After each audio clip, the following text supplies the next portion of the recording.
Alright, Kia here from Yu-Gi-Oh! Double K, doing a deck review by myself on my Crystal Beast deck. This is actually the third time I've done it. My computer keeps spazzing. I love this deck for many reasons. One, because it's cute. And highly underestimated because it's cute. Two, because it's very unique in its playstyle. I've never heard of another deck that uses the back row the way this deck does. I don't really have a 3. Can't really think of any right now. But, in this current format, any Crystal Beast deck that is actually a Crystal Beast deck and not a slaughtered version that has 2 Crystal Beast cards in it, doesn't do very well. Because this format sucks and doesn't allow for every deck, just any deck to actually do good, which it should. Just because the deck's a little bit slower. Though it does have swarming power, which you will see. Starting with our monsters, we have 3 Crystal Beast Sapphire Pegasus. One of the prettiest cards in the deck. Its effect, when you summon it anyway, you bring a Crystal Beast to your spell and trap card zone. And it also has the highest attack out of all of the cards. 3 Topaz Tigers. When it attacks, it gains 400 attack, making it a 2000 attack monster. Which is nice. Especially when your opponent doesn't know that, and you technically attack when it's weaker against the monster, and then you destroy it, and they're like, what the frick just happened? I can't believe I just got taken down by a Crystal Beast. Then you've got Cobalt Eagle. It's a fairly weak card. Its effect I don't really like, but you need the card for the deck. When I actually find uses for it, though, I do use its effect. It sends 1 Crystal Beast back to the top of your deck from your field, of course. Which every time I do this, I think of more and more ways to use it, especially with the newer cards.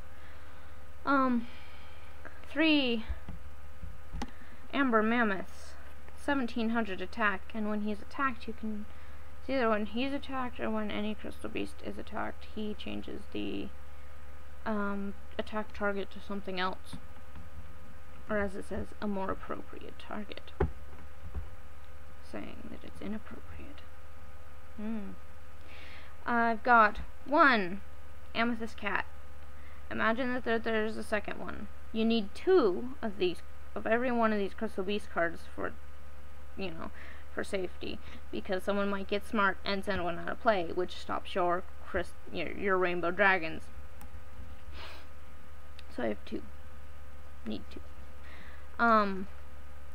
She's a weak card, but she is allowed to attack your opponent's life points directly when her attack's halved. When you bump up her attack, then you get a good amount of damage. You can get that slight amount of damage anyway. Especially if you have, swords out, which, strangely, I don't have in this deck. Which is weird. I think I should put it in here. Emerald Tortoise. He reminds me of an old man. He's got a high defense, so you put him in defense mode, and that was my dog being a sissy. You put him in defense mode and you're blocking a lot. 2 Ruby Carbuncles. She is cute and weak, but her effect is swarming. When she's special summoned, you special summon all Crystal Beasts from your spell and trap card zone onto your field, your monster zone, and you can of course attack with them all. They all have, of course, their Crystal Beast effect, which puts them in the spell and trap card zone whenever they would be destroyed and sent to the graveyard. Next to, which of course kills Gravekeepers, which is really funny. Let's go on to other monsters that I have in here. We have Dwell in the Depths, which gains 500 for each continuous spell card you've got, which is great in this deck. Gravy Crush, tribute a continuous spell destroying monster. Magna Slash, same thing, only a spell or trap.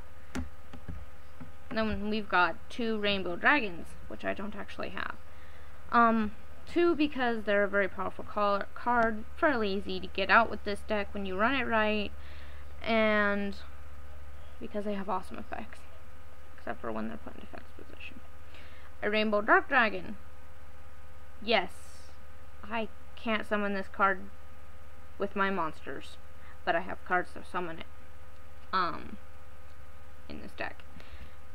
He's a nice card. Not as powerful in my opinion as the original Rainbow Dragon, but still a nice card, and goes with Crystal Beasts.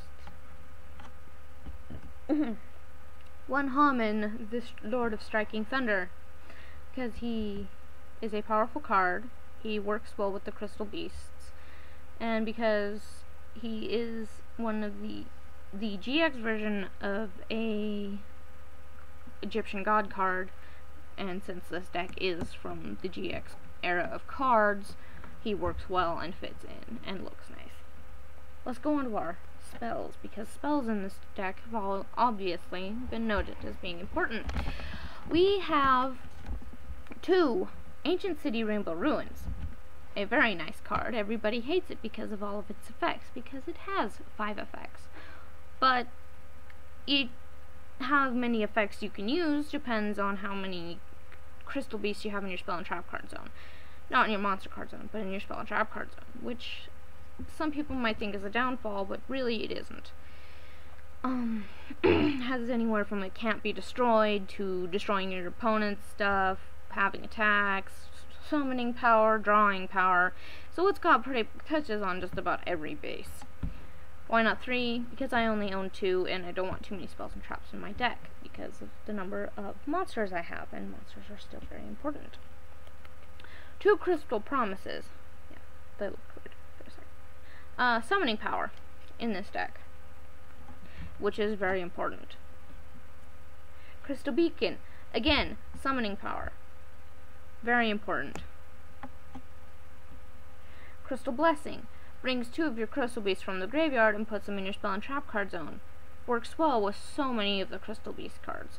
Rainbow Ruins, Crystal Beacon, Crystal Abundance, Crystal Promise, all of them. Next, Crystal Abundance. Only 1, because too many, and it's actually kind of hard to use, because you have to have 4 Crystal Beasts in your spell and trap card zone to use it.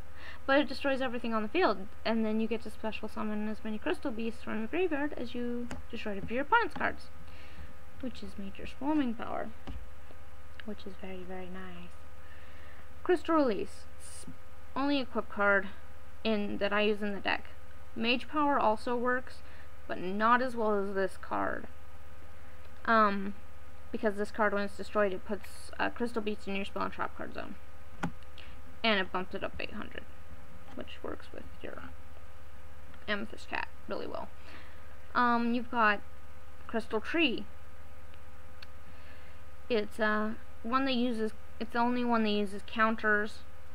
I haven't actually been able to use it yet because I haven't drawn it in a duel yet. But I still have it in here because its effect is good, which I can't remember it right now, but I have to remember everything else. Monster Reborn. You've got to protect yourself because most of the monsters in here are fairly weak.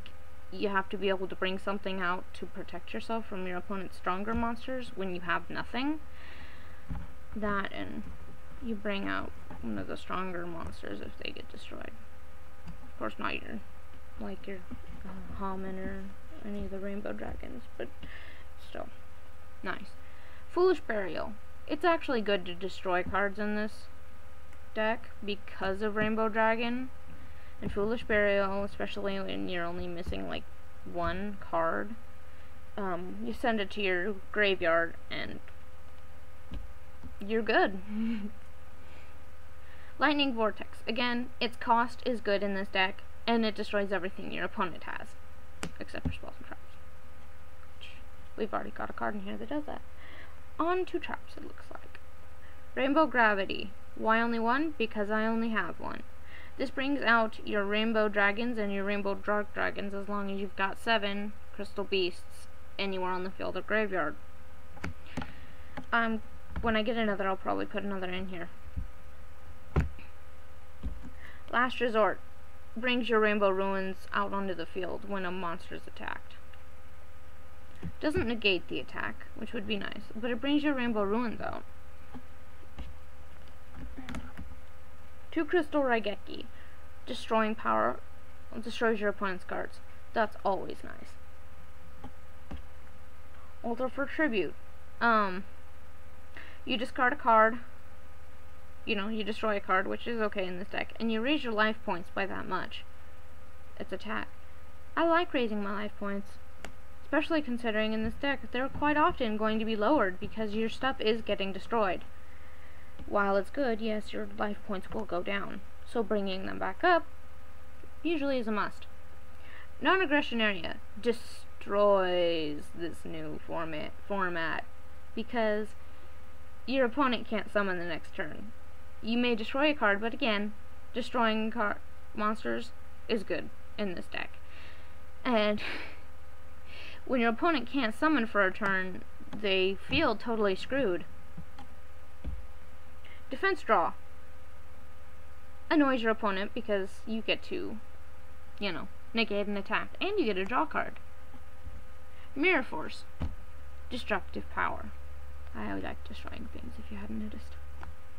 And Draining Shield, because this card gets on everybody's nerves when you get to, again, raise your life points by their attack. Especially when you use it just right and use it on, like, one of their most powerful monsters. You've just totally screwed them over. That's the whole deck, for now. It will probably go under, go through some alterations here and there when I get more cards and different cards that work with it better and stuff like that. But right now, that's what I've got. I am planning on making other decks, which of course I will show you, but I don't have them right now, so of course I can't show them to you. Anyway, comment, rate, subscribe. Cage should be making a video here soon. He's been planning on it, but he's been having bad luck with it, so I made my video because I have good luck. Anyway, have fun. I'll try out my deck. Don't make it exactly the way I do, please. And have fun. See ya.